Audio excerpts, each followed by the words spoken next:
হামে মৃত্যুর সংখ্যা প্রায় শূন্যে নামিয়ে আনা একটা দেশে কি করে আবারও ভয়ঙ্কর রূপে ফিরতে পারে এই মরণঘাতী, তার অন্যতম উদাহরণ বাংলাদেশ। 2 দশক পর গেল মার্চে দেশে ছড়িয়ে পড়ে হামের প্রাদুর্ভাব, যার জন্য নিয়মিত টিকার ক্যাম্পেইন না হওয়া ও অন্তর্বর্তী সরকারের টিকা কেনায় ভুল নীতিকে দায়ী করে সরকার। পরিস্থিতি মোকাবেলায় সারা দেশে ক্যাম্পেইন হলেও থামানো যাচ্ছে না মৃত্যুর সংখ্যা। এখনও প্রতিদিন গড়ে প্রাণ ঝরছে 4 থেকে 5 জনের, আর আক্রান্তের হার হাজারের বেশি। সাধারণভাবেই প্রশ্ন জাগে টিকা দেওয়ার পরও কেন বন্ধ হচ্ছে না হামে প্রাণহানি। জনস্বাস্থ্য বিশেষজ্ঞরা বলছেন, হামের সুরক্ষা বলয় ভেঙে পড়ায় নানা জটিল রোগে আক্রান্তরাই বেশি কাবু হচ্ছে। পর্যাপ্ত টিকা থাকলেও কার্যক্রম বাস্তবায়নে ঘাটতি আছে বলেও মনে করছেন জনস্বাস্থ্য ইনস্টিটিউটের পরিচালক। কি ধরনের ভাইরাস এবার এসেছে, তার সিকোয়েন্সটা কি, সেগুলো আমরা এই প্রতিষ্ঠানেই সেটি অ্যানালাইসিস হয়েছে এবং আমরা সিকোয়েন্সিং করেছি।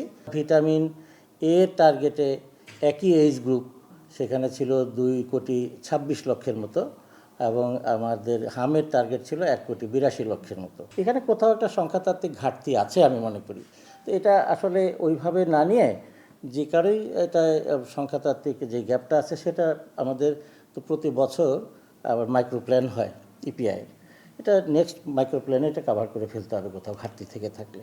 হামের টিকা শিশুদের শরীরে কার্যকর হতে সময় লাগে 4 সপ্তাহ।